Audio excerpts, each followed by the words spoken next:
Welcome back to Fire Emblem Radiant Dawn Endgame. Last time we defeated Lekane in the Senate and finally put an end to the curse on Dayan, and the one on Kilvas as well as an added bonus. This time we continue further into the tower where it's time for another confrontation that's been a long time coming.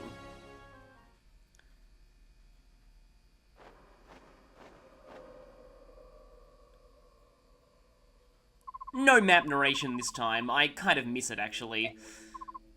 That narrator was one of the few good voices in this game, and, we're about to hear some of the bad ones.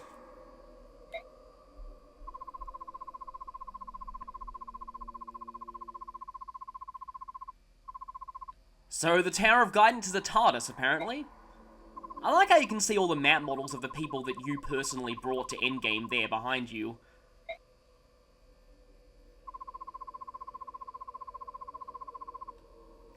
So, this tower is a case of you cannot grasp the true form. Makes sense if we're entering the domain of a goddess.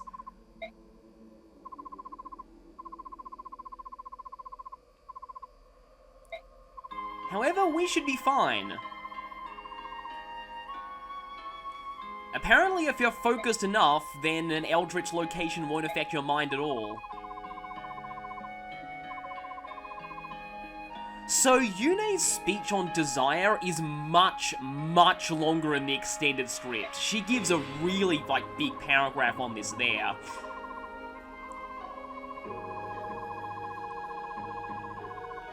So, in the extended script, this is the end of her speech. It cuts quite a lot, so the general gist of it is she says things like, there are strong-willed humans who realize their ambitions, those who are weak and give up halfway through, some who relentlessly pursue a goal but ultimately fail, those who care not about betraying others to achieve their goal, and even humans who pass on their uncompleted mission to another. That's an interesting one. Basically more chaos, freedom, desire stuff. So yeah, in the normal mode script, this speech got pretty badly gutted. We only have the last few lines. And that line's kind of funny in Light of Awakening. This game predated that by many years, but yeah. Wonder if Lucina was actually referencing this line.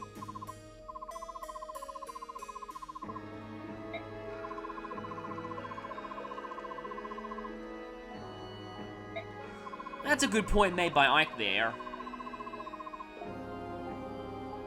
And that's also interesting.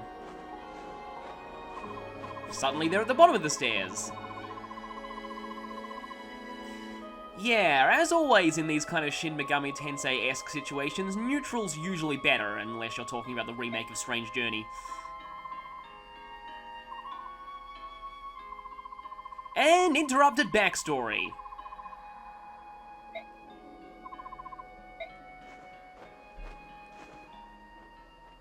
And this shot actually does appear in the preview movie for Part 4, though only in the English version.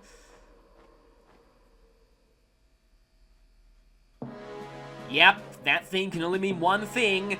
It's finally time. It's time for the final confrontation.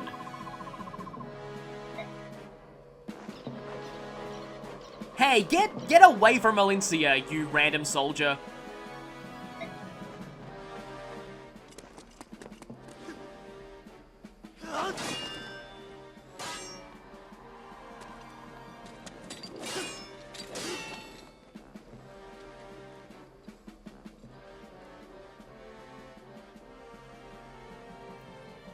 Yeah, it's a stock clip from the opening movie, but it still looks cool. That and Ike was very obviously using his Japanese grunting there.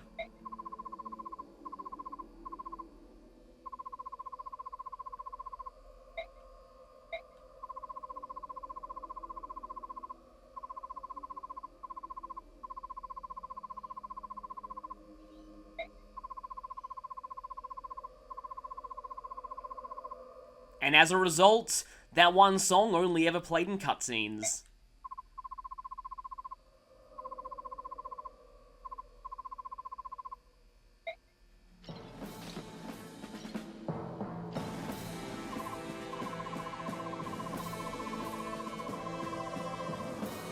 As we stand here viewing this portrait, I'd just like to take the time to say thank you, heroes, for spoiling this moment horribly.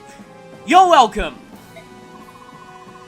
Oh, I hate that the heroes did that.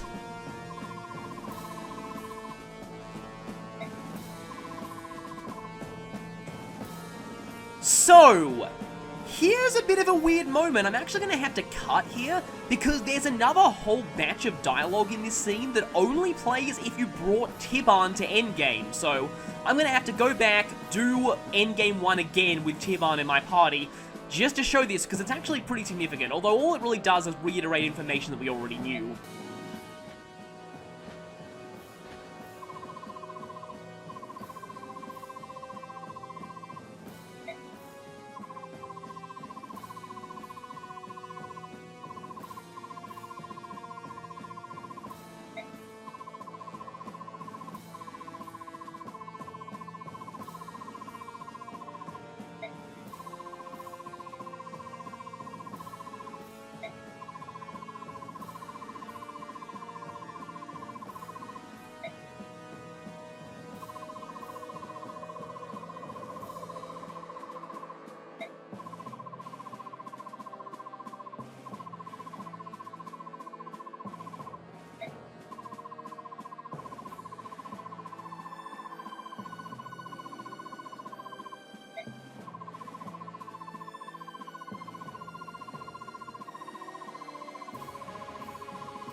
Fun fact, these lines are the quote for the TV Tropes page Duel Boss.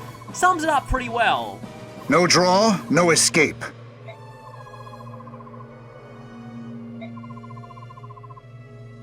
What Zelgius is saying here, he kind of paraphrases it in one of his heroes' quotes. One will live, one will die. And so, it's time to fight the knight for the last time. Well, while Ike deals with Zelgius, who doesn't actually have his name here, and he still uses his helmeted portrait, I really wish that he did use his Zelgius portrait here, we have to deal with the rest of his minions, some leftover Disciples of Order, along with Levail. So Levail's here, he didn't really get that much in the way of dialogue in that earlier cutscene, but this chapter is actually pretty strange just for the fact that Levail's here.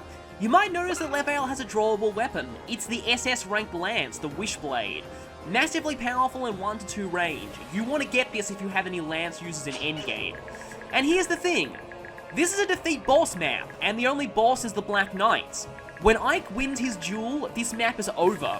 So, the real goal of this map is to stall out defeating Zelgius until you've defeated Levail. Like I said, it's a very weird chapter. Levail is a Lancer, or Sentinel in the American version, and his stats are looking pretty pathetic compared to Aaron and Nephany. But he does still have Impale, so yeah, that's pretty terrifying. Thankfully that can only activate at melee range. And also Resolve. Watch out for this, because it's possible that you might be doubling him at the start of combat, but will hit him and then not double, because you'll bring him down to below half HP. So Resolve is definitely the trickiest thing about Leveille in this fight. It will multiply his speed by 1.5, putting him at, well, it'll add 12, so that will put him at 36 speed instead of 24. Which means that only True Blades and Legu's Royals can double him when he's under the effects of Resolve, which is kind of interesting. There's also a bunch of other enemies, none of them are really all that important overall, at least on normal mode. On hard mode, this is actually kind of a painful chapter because the enemies start so close to you and you've likely got a whole bunch of weaklings here. Anyway, there are a few easy ways to defeat Leveille. Yeah, the good news is we don't have to worry about any status staffs either. So, Leveille can still counterattack from range, but he can't activate Impale, so I'd recommend attacking him from long range, especially since he's standing on a cover tile, and thus will get boosted defense. But also there's Nile to avoid getting hit by Impale in melee. Long range tomes are also good, but there's actually another trick to Leveille. Leveille will not counterattack against Sanaki or Micaiah. So feel free to have those two wail on him and he won't do anything to them in return. He'll also not attack Herons, but, well, if you have a Heron that close to him, he says attacking a defenseless man or woman is against the code of chivalry, which is nice of him, but that's not going to stop his minions from killing them, so yeah. Not like that's going to be all that useful. One other thing about this chapter that I want to point out is that, also how fitting this map's affinity is Earth, so Ike gets the affinity bonus here. Seems like the Black Knight is destined to lose. If you put Ike all the way down here, or at least here, you can actually position someone who has a support with Ike here, and Ike will still get his support through the barrier. So that's helpful to know if you need help in defeating the Black Knight here. Speaking of defeating the Black Knight though, we have the outfit menu, and finally we have access to skills. So, no more Blossom on Ike, because I think that might actually hurt the amount of bonus experience he's getting. And Ike, for this fight, there's a reason why his promotion gave him Nile. If you do not have Nile on Ike, Zelgis is just going to activate Eclipse, and there's no way Ike can possibly survive. Also, bizarre fact, the Black Knight does not have Imbue on easy mode, but on every other mode he does. One of the rare instances where easy mode changes the stats of a boss past the first 5 chapters. Anyway, in terms of other skill management, let me just see. Is there anything else I don't need to deploy Soft here at all, so I can safely remove Pass from you. Ina's fine. Sanaki still has Stillness. Okay, yeah, Edward, sad thing is... Okay, Adept is pretty cool, but... I kind of want to put Paragon on you because you're a little bit behind compared to the rest of my army, so gonna have to go ahead and use this. Jill, are there any Thunder Mages on the map?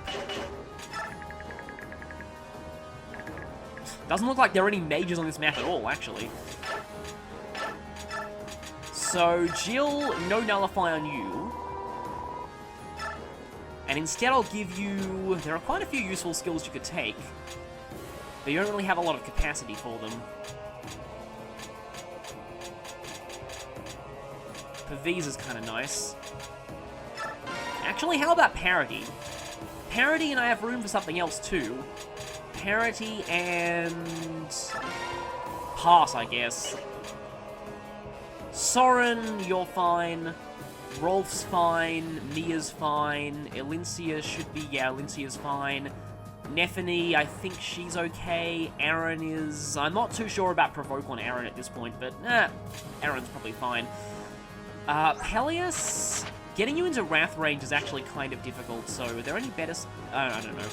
And where's Nasala? There he is. Okay, so Nasala I'm going to get rid of Nullify, even though that seems a bit weird because there are archers on this map, and this is actually really silly, but what I'm going to do here is... I'm going to give Nasala Savior, so since I'm stalling this map out anyway... Sad thing about this is Nasala and Leanne are not currently at a B rank, so what I'm going to have to do here is I'm going to have Nasala rescue her and just keep holding on to her tightly for the whole chapter. Yeah, that'll raise their support points quickly. You actually gain support points every turn if you're carrying someone, so I kind of want to use this opportunity to grind out supports a little bit, and I may have to do this later in Endgame as well. That will mean that I won't get to use Leanne very much, but she's in danger right from the start of the map, so that's probably fine. Well, these two can increase their support rank at least. There's not really that much time to switch Aaron and Jill over to a different support. Anyone Edward can support? Fun fact, Edward and Leanne actually had support conversations in an early plan of the game. Edward and Nasala is kind of funny, but that would erase Leanne. No, I promise I did this before. That's a pretty bad support, but oh well. Can Alicia support anyone? Neffany, Aaron...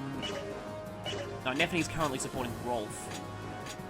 I'd have to switch Rolf support if I put a support on Alicia. And Alicia flies out of support range most of the time anyway. Also, notice that we have info here. Remember this, because while we have no info conversations now, we will later in Endgame. So remember that option is here. Also, items. One thing that I really want to do here. Ike's going to take this hammer. Now, I'm not actually going to use this in my, like, real, quote-unquote, canon attempt at this fight. But I will show this in bonus footage, because there's a very easy way to cheese this battle.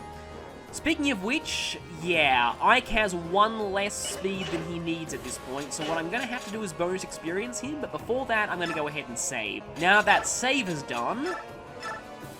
Okay, come on, Ike, you can get 1 point of speed. That's all I need here.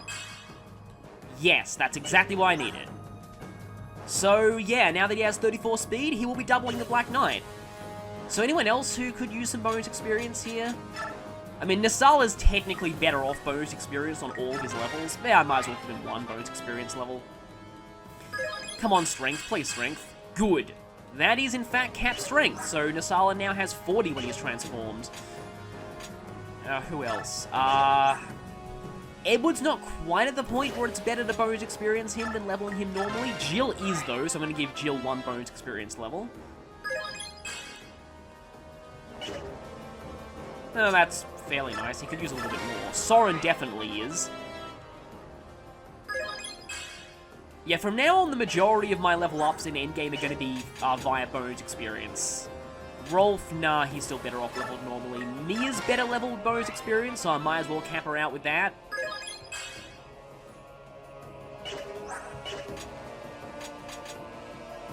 And, let's see, Aaron is definitely better off with bonus experience at this point. And that is, in fact, Cap Defense, too, so Aaron could use another one, actually.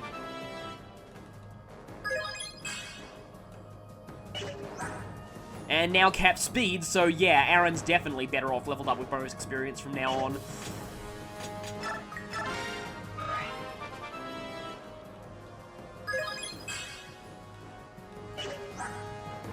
Okay, skill's not actually capped yet. I think Neffany's better off leveled normally at this point. Okay, so... Actually, wait a minute.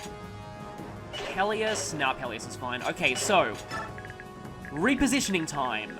The enemies are conveniently divided into weapon types here, so we've got a bunch of axe users over there. That means we're going to go with Edward and Jill. Edward and Mia over in that direction. Sanaki is probably going to hang back. I still don't fully trust Stillness. Because, I mean, this is Sanaki we're talking about, but I guess Stillness could work. Neffany and Aaron are going to go over here because there's a bunch of sword users down there. There are annoyingly a couple of archers as well, which means that Alicia will have to be careful.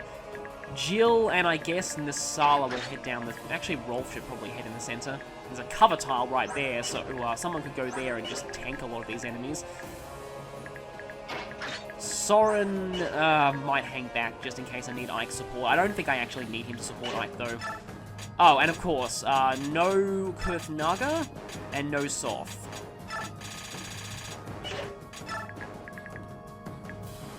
Lands next to Nasala. That should be fine. And... Okay, let's do this.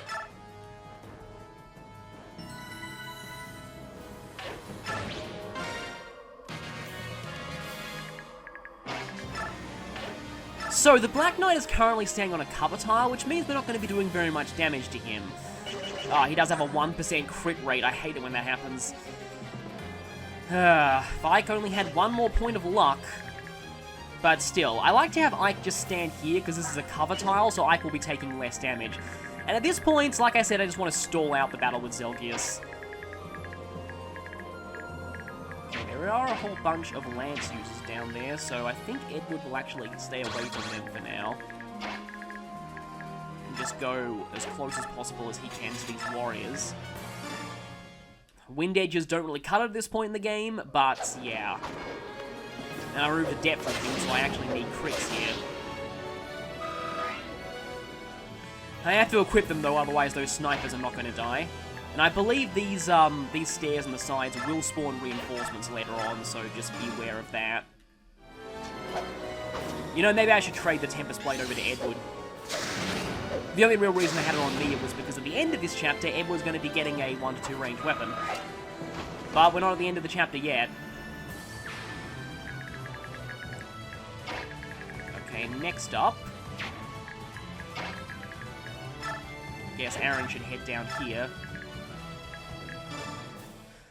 And unfortunately not doubling these guys because sword masters.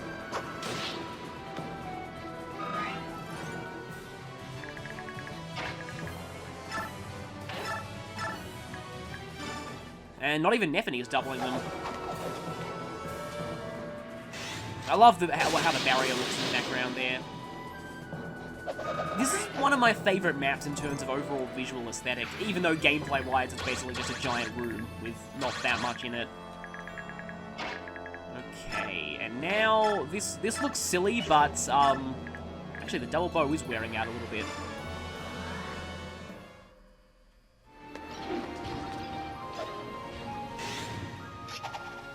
I kind of want to keep Ina back here, because otherwise the enemies will all attack her and then they won't die. I'm not too worried about her dying, I'm more worried about the enemies not dying. Because I want to clear through them quickly and just get to Leveil. Nasala will have to be a little bit careful of the, I'm going to go ahead and grab you. Okay, Nasala cannot transform the turn he rescues. Good to know. In that case, he's going to have to hang back a bit. As will Ina. No real reason not to use this. It has enough uses to last me all of Endgame anyway. And Peleus... I guess he can just stand on the cover. Don't exactly want to equip Balberith, though.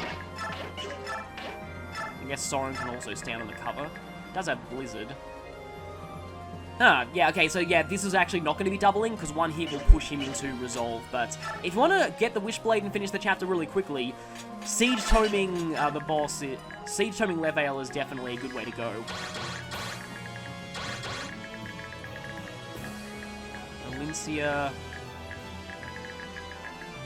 Yeah, I kind of want all of those guys to attack Swordmasters and die. Valencia will also hang back and provide support.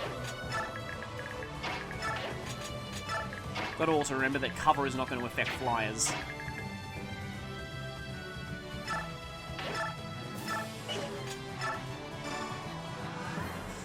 Well, good to see Jill's actually one-rounding things with Irvine finally. She wasn't really doing that much of a good job of it in the last chapter, and, well, she will if she gets stunned. So yeah, this chapter can be a little nerve-wracking at first just because of the sheer number of enemies and just how many of them start right next to you. Again, on hard mode, this chapter is quite annoying for that very reason. I think I'll go there. And then Micaiah will just hang back. I could try putting 100% hit rate, that's not bad, but I'll save that for later.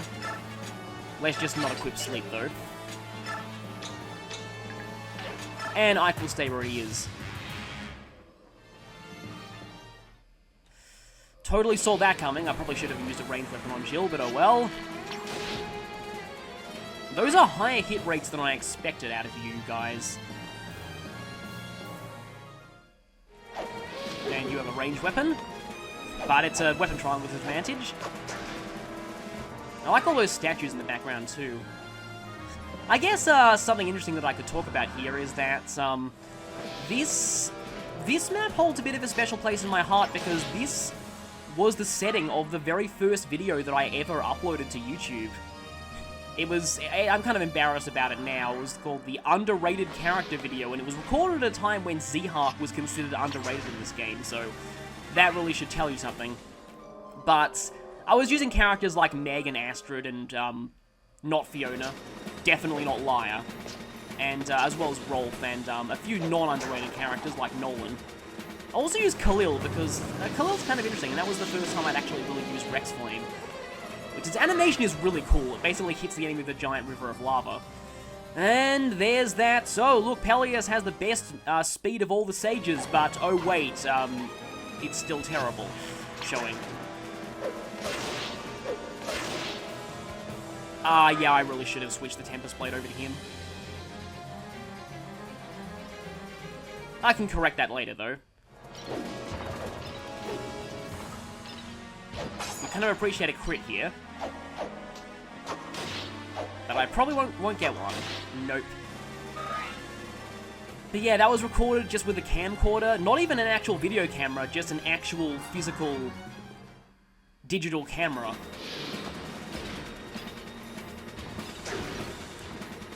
But that was my first YouTube video that I uploaded. Back in the days where everyone, well, not everyone, most people just pointed a camera at their screen and recorded, so yeah. And it will have almost been 10 years since I started YouTube, since I uploaded this video, so... Oh, hi, I kind of forgot about you.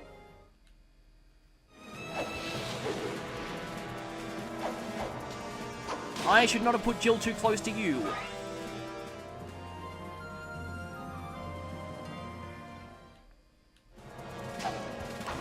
Well, at least you have a chance of getting Astrid. There we go, nice.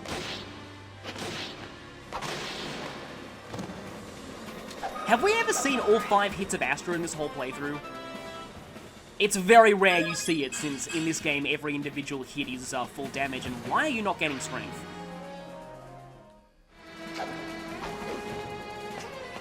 Well, at least the warriors did exactly what I hoped they'd do this turn.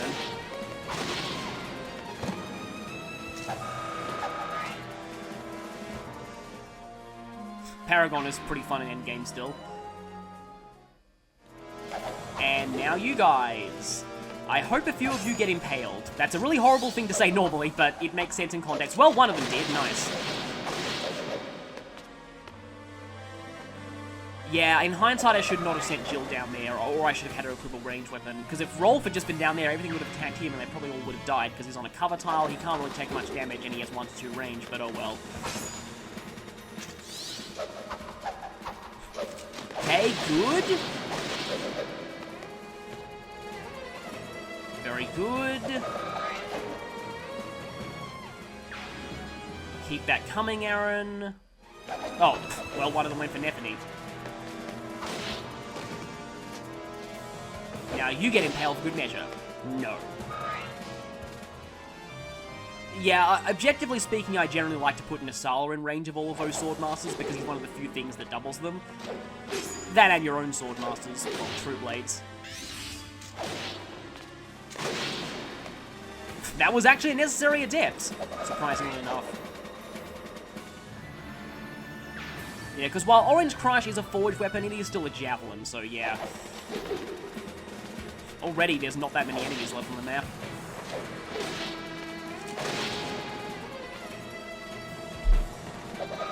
Still kind of worried about Jill. I completely derped and didn't realize she was in range of the boss.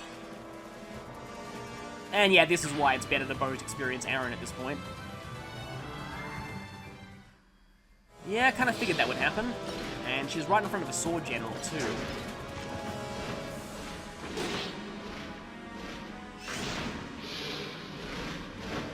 Shame this skill doesn't heal.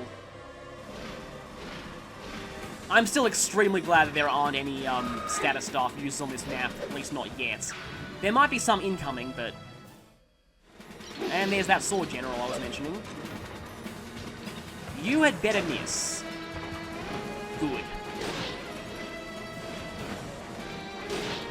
And yeah, no stun.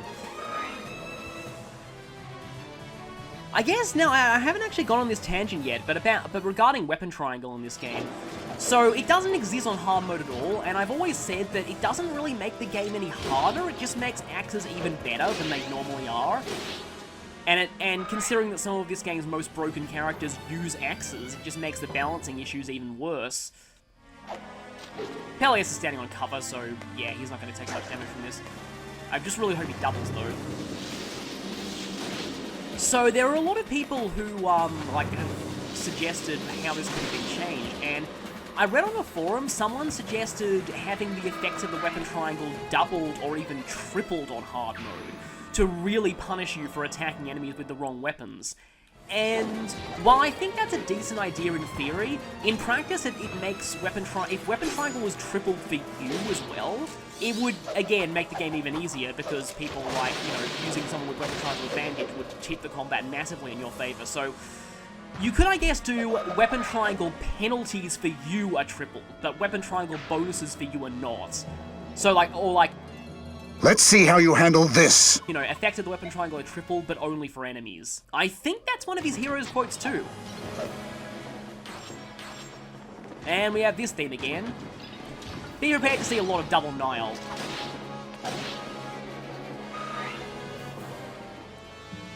And yeah, this Black Knight fight, much easier than the one in Path of Radiance.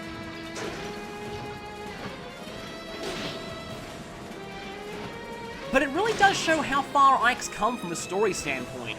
In Path of Radiance, Ike was still just an immature kid for the most part, and even when he finally did fight the Black Knight, he could only win with an extreme amount of luck, or in the official localization, only because the Black Knight let him win. I still love that change, it makes perfect sense with his character. I'm a little concerned that the... Okay, good. That is a lot of Sword Masters. Silver Blade, Silver Sword, Silver Blade. Don't think any of you have Wind Edges, that's good. But yeah, it really shows how far Ike has come, because now he finally gets to face the Black Knight at his full strength, and the Black Knight is gonna get what he wanted. A duel with Grail as he was in his prime. Exactly what the Black Knight wanted. Exactly as one-sided. So yeah, if you've trained Ike properly, this fight is very easy, especially if you use a hammer or an armor slayer. It's also really satisfying to do it with Irvan, but I personally just like using Ragnar like the game expects you to. As long as Ike has 34 speed, and even if he doesn't, I mean, the fight's pretty easy. So yeah, it's not that difficult of a battle. Unlike, again, the one in Path of Radiance, which could only be won through extreme amounts of luck.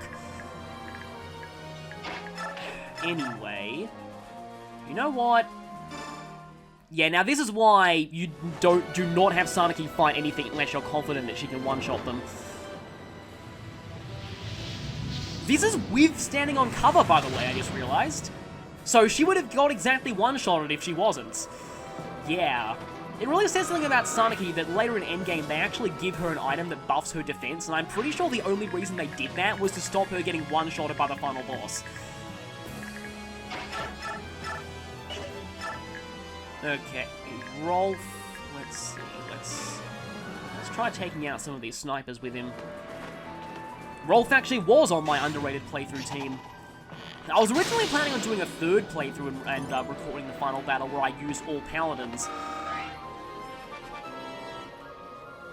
At the time, themed playthroughs were really in the Fire Emblem community. I mean, there were the obvious things like all girls runs, but there are also things like all a certain hair color, all people from a certain country, all a particular class, usually a very strange class to be soloing with. It was all pretty cool, really.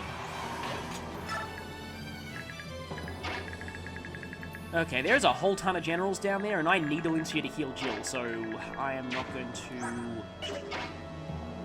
do that. Peleus could try and heal someone too. Yeah, don't exactly want Peleus to get attacked by 32 speed. Wow, yeah. He's not getting doubled, but still. I also need to be very careful, because if Sanaki is, like I said about the way that Shade works, if Sanaki is the only thing in an enemy's range at the start of a turn, she's getting attacked by them.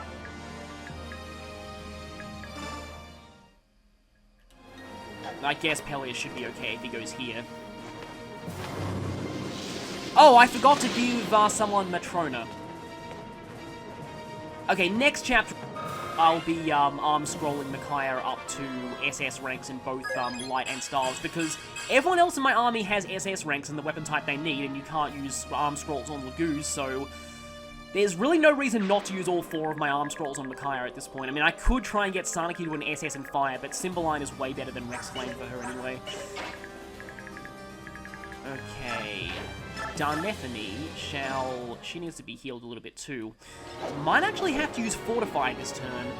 I really like saving Fortify for the next endgame chapter, because let's just say that's a chapter where you're going to be taking a ton of damage on many of your characters kind of unavoidably.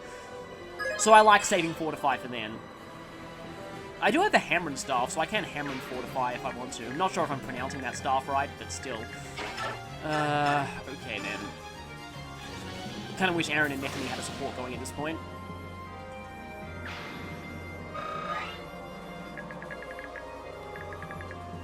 Okay, I think Elincia will go for... Or I could just Physic with Soren, but then Soren's likely to get attacked by that. But there's really not that much else Elincia can do. Just need to make sure that guy is gone. So on that note... Do you... Yes, you do, in fact, kill this guy with that. So I can safely afford to have a ranged weapon here.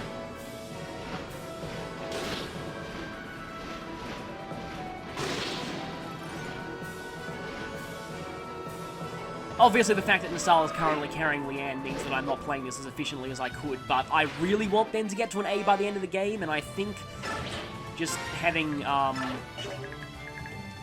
him grab her for this whole chapter is probably the best option I have.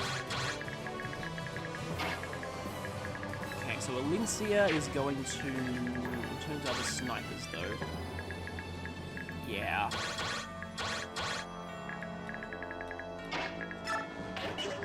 Okay, good, nothing can attack Sarnaki. Fortify and Physic have the exact same range, so as long as anyone's in range of Physic, yep, okay, so I can go ahead and use Fortify. Or Fortirity, as I used to call it back in the day. As always, it gets a ton of experience, and now I guess Micaiah could finish off Jill's health with Physic. Because every little bit counts. As for Soren, is there anyone he could pick off with... I think I'm going to save Blizzard just in case I need it for Leveil. And now Little Lord Ike shall do the dishonourable thing in the duel and unequip his weapon to stall for time. Which is basically how things tend to go in this battle.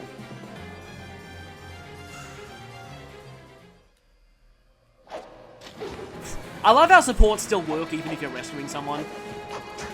That actually formed a bit of a strategy of mine, and I probably already talked about it, but in the final trial map in Path of Radiance, on one of my files I had Teneth at an A support with Rayson.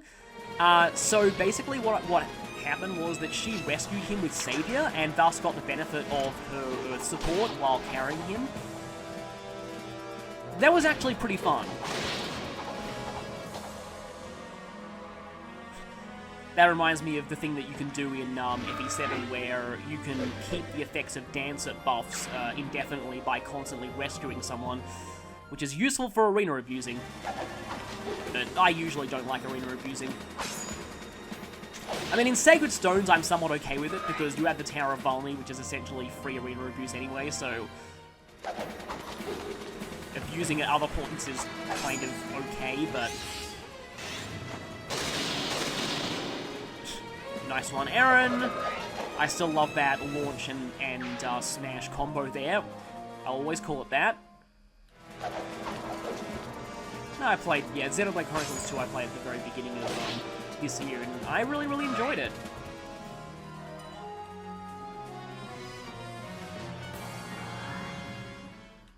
I really kind of hope that you guys would... Although I don't think Rolf would have doubled you anyway. I'm sure Jill's not going to double you, though. She is! Wow, really? You are a terrible swordmaster.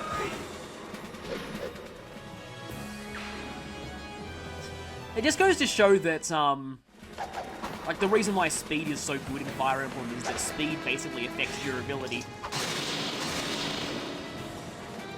Because if you're really fast, you don't get doubled by things, and thus you don't take a lot of damage. Yeah, it's why generals have such a big issue. You are really not getting, like, I would have been better off bonus experiencing you for those last 2 levels. Though, I'm actually kind of a little terrified of the prospect of you getting 5% critical, but you should be okay for now.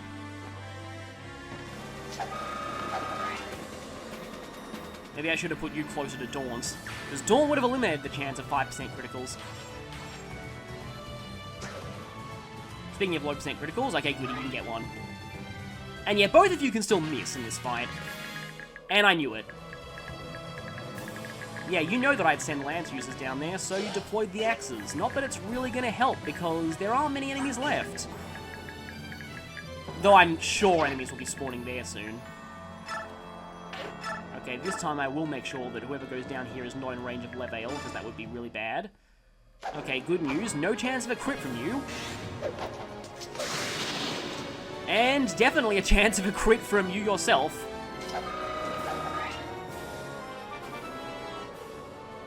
Yeah, I think I can take Paragon off him now.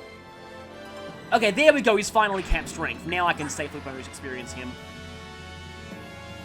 Yeah, there we go. That's gonna make things better. Okay, then we have a bunch of axe users over there, and we also have you, who's getting dangerously close to the rest of us, and Soren's gonna have to go out of cover in order to attack you. Don't like that 5% crit rate, though. I'd probably rather have Soren attack the Swordmaster, actually. At this point, though... Okay, that's cover, so Rolf can safely go down there and snipe some things. Doesn't even need Eames boost, but that's probably just because the double bow is that ridiculous. And I'm still not worried about breaking it, and you'll see why in the next chapter. Oh yeah, by the way, if you have, like, all of your SS rank weapons, if you have any that are close to breaking, I'd advise you to hold back on using them in this chapter. Because very soon we'll get something that alleviates that issue, but for now, we still have to worry about, breaking our SS rank weapons. Okay. Let's get rid of this sniper. I suppose it's probably okay to have Jill in range of the boss now. Although I could actually try putting him to sleep at this point. Sleep might work decently well against the enemies in the next chapter too, but I only have one use of sleep. I may as well use it on the boss here. I kind of want to show off the fact that he doesn't counterattack Micaiah or Sanaki though. Well, I guess you can take my word for it. That is how it works. They can still attack him, but he just won't attempt to fight back. So if you want to cheese this fight, that's how you do it. I wonder if Peleus doubles this halberdier. No. Okay then, that's a bit of a problem. Don't particularly like that hit rate. Don't particularly like that damage rate. And I don't particularly want to break the Brave Lance here either. Because Brave weapons are also good weapons to save uses on at this point in the game. I like the way Brave weapons look in this game.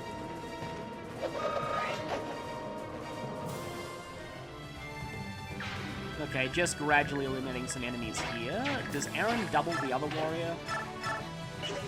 He does. So that's good. He can take this guy out.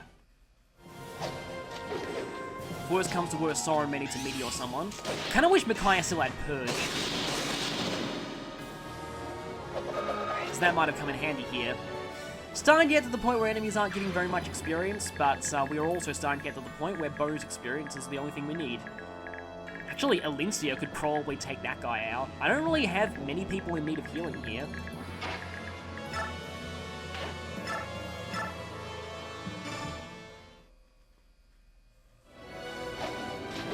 So yeah, like I said, the Ike versus the Black Knight fight, not exactly that difficult. And that's exactly why I gave Alincia Corrosion. 4 shots at activating it. So, your first 2 attacks, the enemy's very likely to lose their weapon, and then you get your second 2 attacks for free. Yeah, I think Corrosion is a very underrated skill in Radiant Dawn. A lot of people just think it's still just as bad as it was in Path of Radiance, but I disagree. I actually think it's fairly decent. Or at least, there are worse skills, basically. Okay, what's your best hit rates? Again, it's Balbereth, but I don't particularly like that animation. I think for now, Nasala's going to get rid of this guy. Yeah, we'd better come out of this chapter with a V support on Nasala and Leanne. Once I've got rid of every enemy here, I'm probably just gonna cut ahead. I'm gonna stall a few turns just to make sure that Nasala and Leanne hit B by the end of this chapter. And then I'm probably gonna have to stall Endgame 4 to get them to an A. I really, really need them in an A.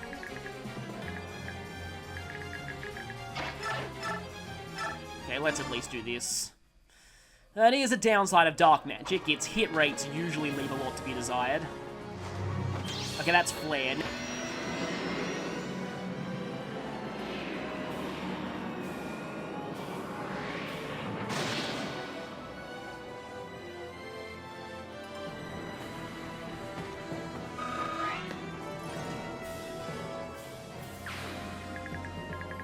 Okay, that thing's eliminated, and yeah, there's not much left on the map. So Soren can go ahead and... yeah, Rex Caliber's massive hit rate means that I should probably use it here.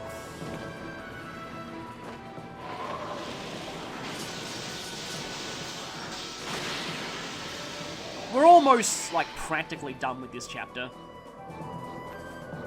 It's then just a case of stalling out the Ike and the Black Knight battle long enough for everyone to do what they need to. Okay, 10 times 3. Even if you do crit it, you only do 30 damage to me, so I'm probably fine. And I'm also fine having Ike re-equip his weapon. Because, yeah, unequipping Ragnar means you lose the +5 defense, but it's still probably okay. If Ike crits on either of those, though... maybe just to be safe, I'll unequip it again.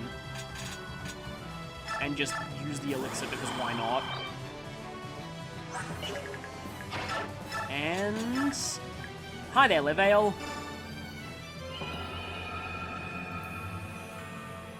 And hi there, massive experience from Micaiah. Not as massive as it used to be, though. Well, she actually gained speed. Yeah, maybe I should use the hammer and staff on Sleep. Oh well. Leaving Mia back here, because I know there's going to be some reinforcements spawning there.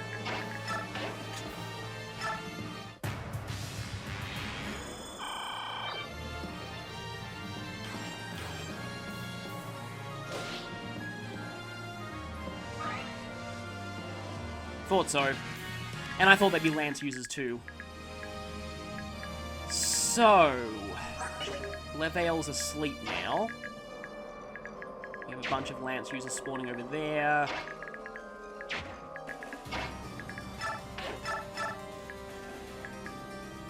I could just be super cheap and attack Leveille with Rolf, but...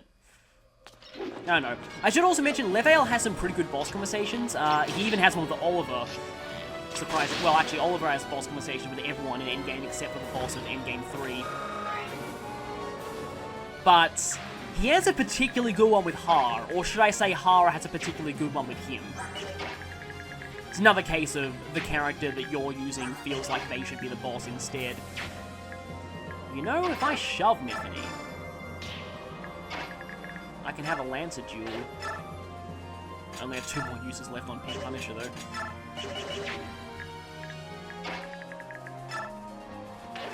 Yeah, Nasala's already killed one endgame boss. Let's not give him another one. I don't think he has boss dialogue with Leveille either. It's mostly just people from Bednion who do. Including Astrid. Astrid actually has boss conversations all the way up to Endgame 4. And oh boy, those are going to be interesting for me to try and show off in extra footage. Well, I could try for Balbereth, actually. No, I could try for a Fenrir. Exactly. Oh, that puts you exactly in Resolve, though. Which is unfortunate. Although I could use Parity, and that means you won't actually get Resolve. Nice. Can't believe that never crossed my mind earlier. Yeah, this is super, super cheap, but... yeah, let's just go ahead and do this. I'm really sorry about this, Leveil. This is the completely dishonorable way of fighting you, but... well, actually, parody is technically like a... I love that sound effect, too. It's technically like a duel on ability alone. No skills, no skills, no supports, no terrain, weapons only, final destination. That's basically what parody is. And yeah. Leveil, I believe, has non-generic growth rates in the game's code, implying that at one point he might have been a playable character. So that's an interesting fact to note.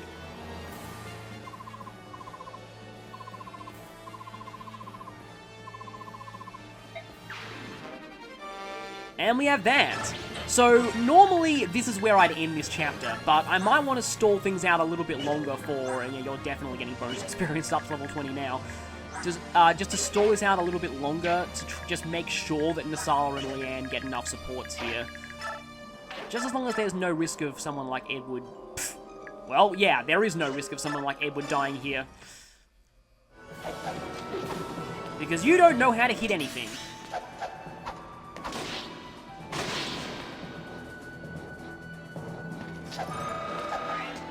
Yeah, starting with the next chapter, I'll definitely be spamming a lot of bonus experience. I wonder if I'll get anyone with capped everything in this playthrough. It's definitely doable with bonus experience. But yeah, this just goes to show how small this map is, actually. You can pretty much get wherever you want pretty easily with almost anyone. And there's Corrosion again. Just, again, I like Corrosion in this game a lot. I admit that it's terrible in Path of Radiance, but in this game I think it's actually not a bad skill, but once you hit 3rd tier, of course. Earlier on, it's not that great. Yeah, Elincia is reducing enemy weapon durability by 54, which is... there's no weapon in the game that has more durability than that, I'm pretty sure, so... yeah.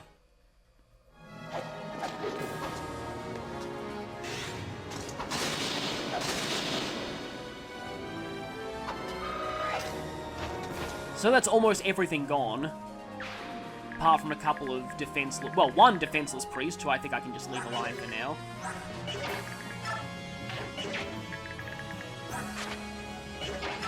I wonder if Micaiah will be able to hit a, oh, that's interesting. Physic actually doesn't work across the barrier. That makes perfect sense. There we go. Okay, I only need to use one arm scroll on Micaiah to get her to an SS and staffs.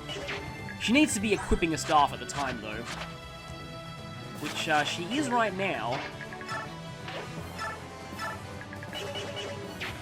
Is there anything that I can hammer and staff? I probably should have hammer and staffed, something.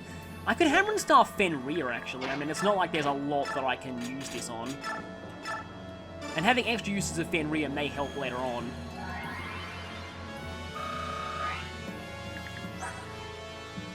I could hammer and staff Pink Punisher, but we have Wishblade now, which is just a better version of that.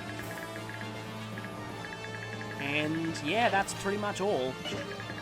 Except now I actually am going to have Ike equip his weapon again. Yeah, as long as Ike attacks on both the player phase and the enemy phase, the Black Knight goes down very easily, especially if you use a hammer. And now that we're into the real proper duel portion of this chapter, I can just say, as amazing as this song is, I mean, its name is Unstoppable Destiny, what's not to love about that, but as amazing as this song is, I wish they had mixed this song with Zelgius's battle theme. I knew there'd be reinforcements.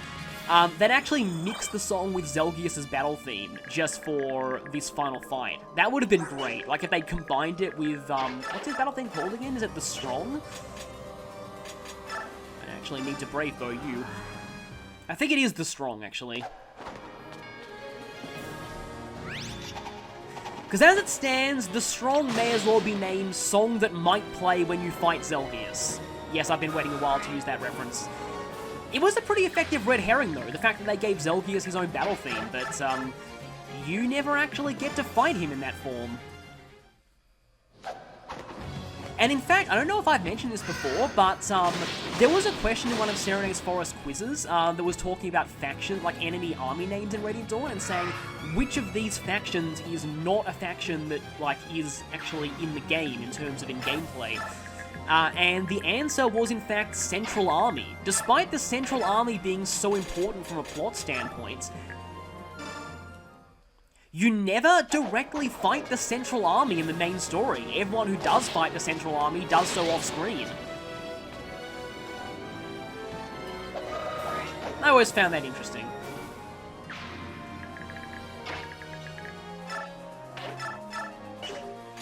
That quiz is also where I learned that the faction that's named Divine Hand in this version is called Hand in the American version. Actually, I should probably avoid having Aaron level up. He's far better off with bonus experience right now. Well, these Swordmasters sure lasted long, didn't they? Ashura, your reinforcements need work. Although I probably shouldn't say that now because she'll hear me. The next chapter's reinforcements are far worse than this. And that's why I'm using this chapter to stall for Nassara and Leanne's support, and not that chapter, because that chapter is one that I kind of want to be done with as soon as possible. Yeah. I'm not too concerned about experience in that chapter. Oh yeah, and Collad Bolt gives me just enough luck to avoid getting crit by you. Nice.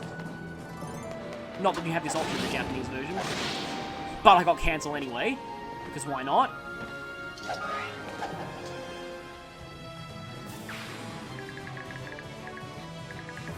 Yeah, definitely not giving Jill the kill there. Can I physic anyone? Yeah, might as well.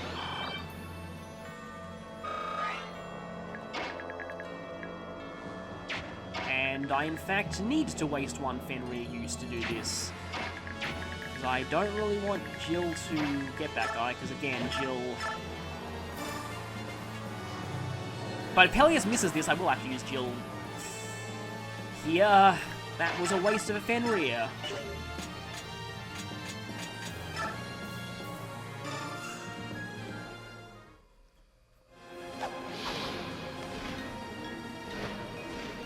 Okay, yeah, despite a stupid mistake with Jill early in the chapter, we're almost done here. Like I said, this chapter is a lot worse on hard mode, because enemies with hard mode stats are starting that close to your starting positions. When you're forced to deploy Micaiah, not a good combination. Really not a good combination. And at this point, I think Ike will, in fact, use his elixir. I have plenty of spare elixirs, and plenty of concoctions. He does imbue one of my attacks every turn, but it's not like that'll save him. So yeah, no real reason not to use Nile here. I mean, you could use Parody, in fact, but that would mean that you can still get a cliff on his turn, so scratch that, don't use Parody, it's a bad idea. And of course, double reinforcements.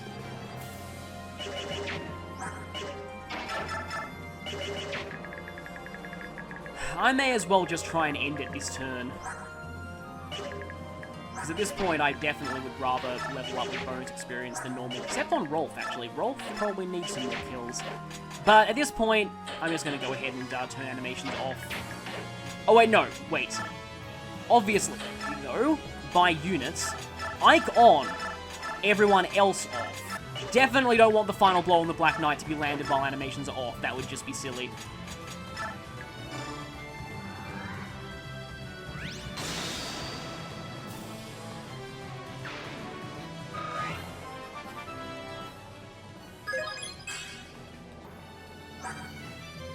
Yeah, his strength cap is actually pretty high. I think it's like 27. Rare instance of not corrosion for Valencia there. And farewell, Pink Punisher, you serve me well. The Pink Punisher has broken. Just to be absolutely sure, I think I'm going to stall this out one more turn. I just have to get Nassara and Leanne to an A by the end of Endgame. This is my best chance at it. Micaiah's already almost capped magic and resistance. Why not?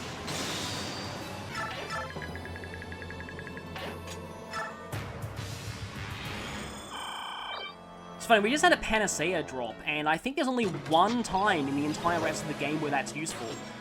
And it's during the final boss battle, and only if you take way too long in that fight.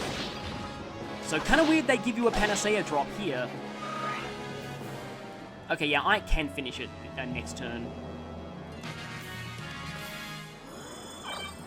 Yeah, you know what? I don't care about those reinforcements at all. So how's Alencia doing? Alencia could take out one.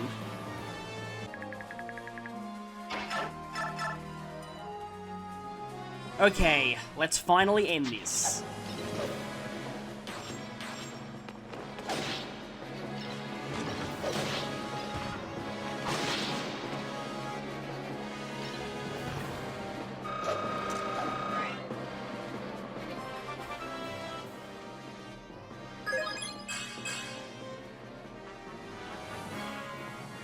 Carries on the proud path of Redding's tradition of gaining magic. And if it weren't already obvious who Zelgius was based on, yeah, I can say it now, I think that the Black Knight / Zelgius is very heavily inspired by Darth Vader, except in this case, he really did betray and murder Ike's father.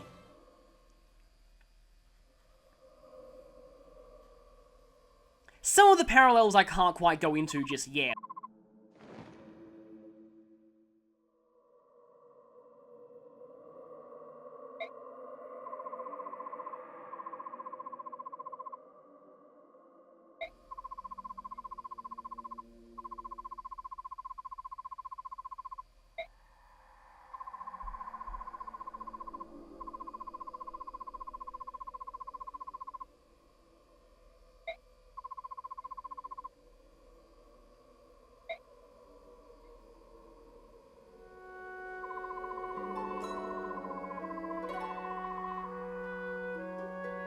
Interesting note is that Gawain appears to be using Etard in that art. So maybe he originally used that sword too.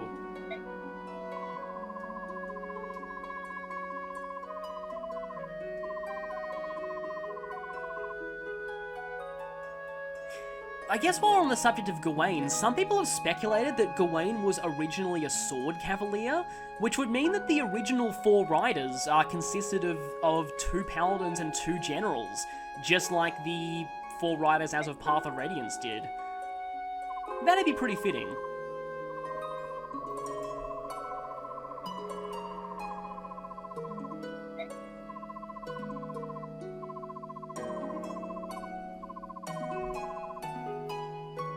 And that's another quote that Ike references in Heroes. It's a good line, though.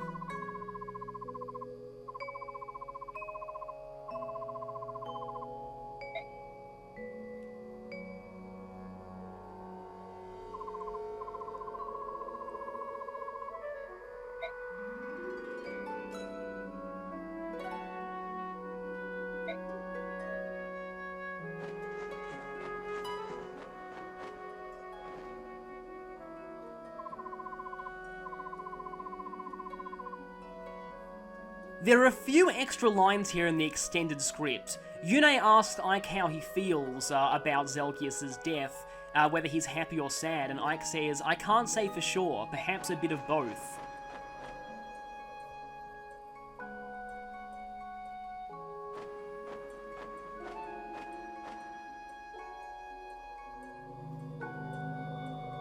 Before we go though, finally, the 2 swords are reunited. The first apostle of Bednion originally used both of them, so it's only fitting that we get both of them now.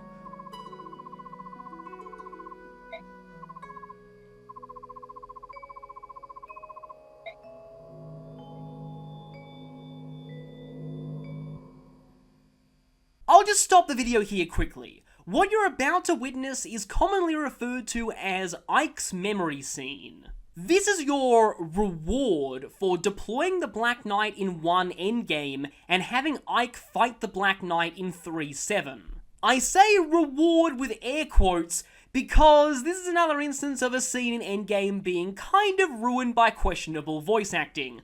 The majority of it isn't too bad, but then we get to Ike's voice in this scene.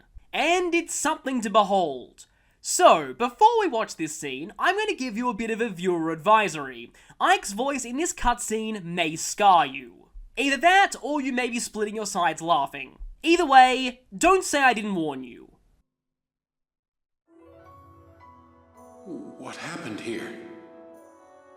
We have arrived too late. General Gawain. General. Oh, thank the goddess, he's still alive. But... oh no. Oh, what has he done? Elena. Did he kill her? It must have been the medallion. He touched it, and the chaos bound within sent him into a rage beyond reason.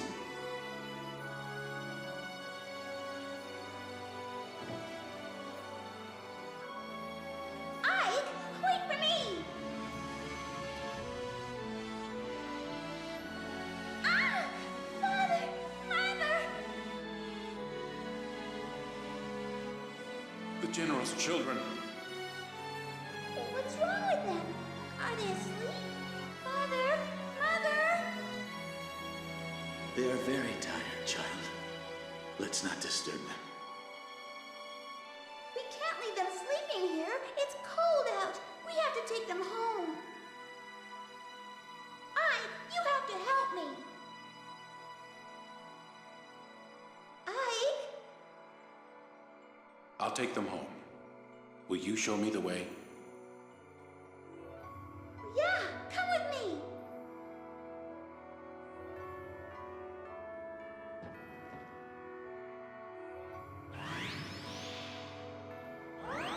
May your final slumber be a peaceful one.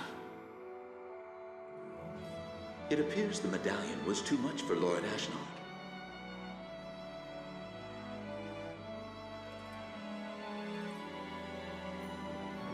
Hey!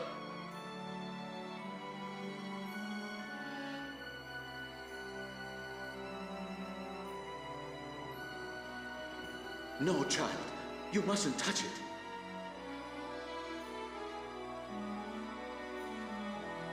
We can't let it get lost. I'll keep it. You are unchanged. You said you'd take my mother home, too. Yes, of course.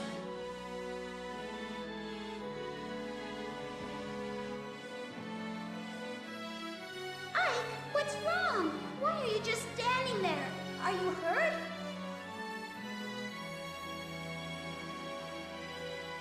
You saw everything, didn't you? Poor child. Ike?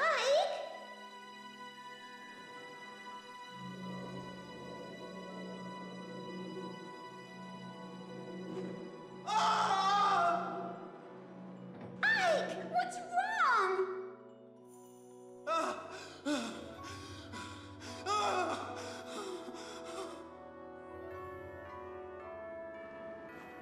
Ouch! Ike, that hurts! Let go!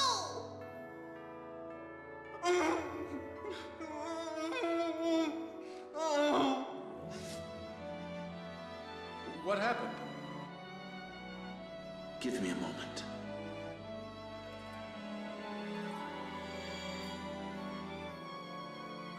Sweet children, sleep now. Rest.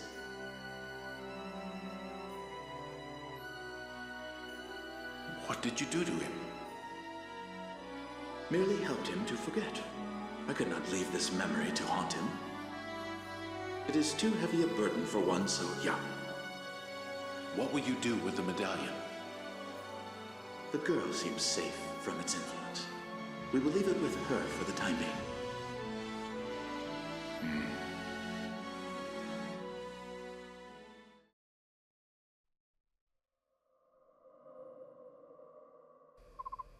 So that's the infamous Ike's memory scene. I had to really restrain myself from laughing at Child Ike's voice acting. I mean, that scene's otherwise alright apart from that. And I kind of blame voice direction, because whoever voice directed Ike there clearly did not tell him Ike was a child in that scene. Anyway. Turns out that when Grail went berserk and killed Ike's mother, Ike saw the whole thing as a child, and Sephiroth helped erase his memories. By the way, that scene is exclusive to a second playthrough. And getting that scene, let's just say that it changes things later in Endgame.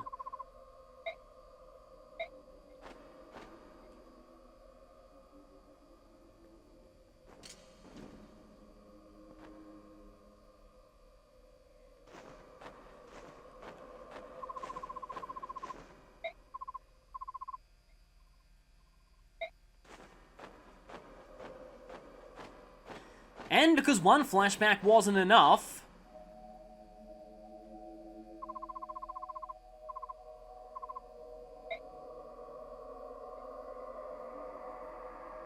it's time for yet more voice backstory. You bear the mark. So that's your secret, is it? The blood of the Laguz runs through your veins. Yes. There was someone on my father's side who was with the Laguz.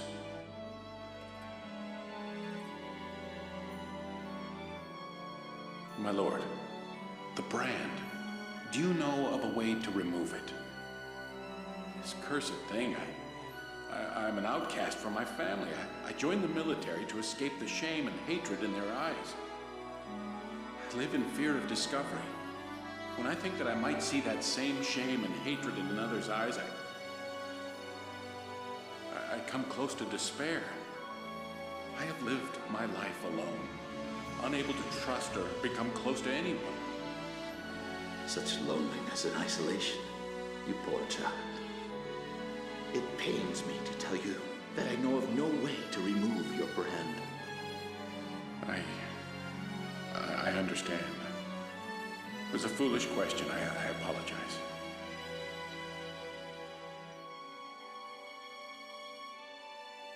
Lord Sage, I realized some years ago that I was aging more slowly than others do. And you wish to conceal that fact, don't you? Is that why you rarely remove your armor, even when indoors? Yes, but this ruse will not last indefinitely. In a few years, I will be forced to leave this army service. And once again, you will be alone. I am accustomed to being alone. My only hesitation is that I will miss studying the sword under my commander, General Gawain. When the time comes for you to leave, will you come to me, perhaps? My lord? We share a similar condition. I see something familiar within you. I can understand your pain and isolation. But why me? I have a task that I must accomplish. With you at my side, I would feel more confident of my success. If I join you, will I be redeemed? I cannot say. At the very least, however, you will no longer be alone. And neither will I. That is enough, then. You have made my decision simple. When I leave here, I will find you. I am a soldier in the Dayan army. I serve under the command of General Gawain. My name is Zelkius. May I ask your name, my Lord Sage? My name? Of course. Oh, I hate it when the flashback cuts out before they say something important. Though by now it should be very obvious who that was.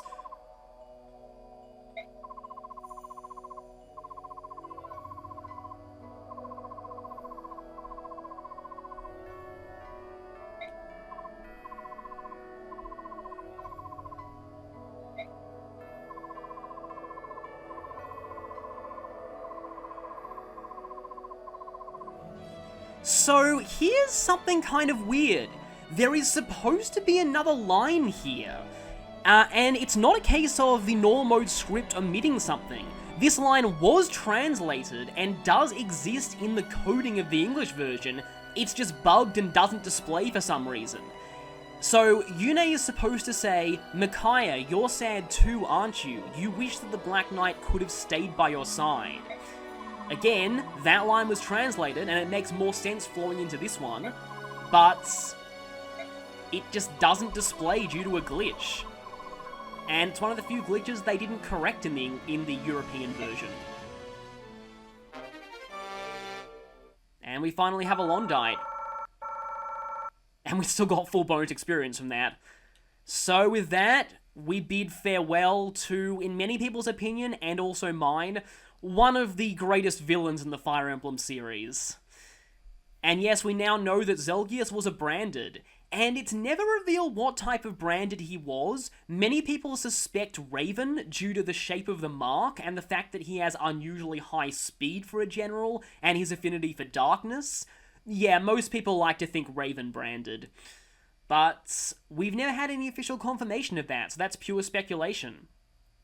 So, next time we have our biggest fight in Endgame yet. Our next opponent is the strongest that we've faced by far, and one of the strongest opponents in any Fire Emblem game.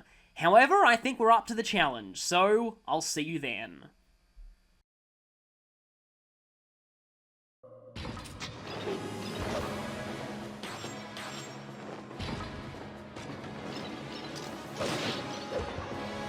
Hey, that tickles. Okay, that hurts.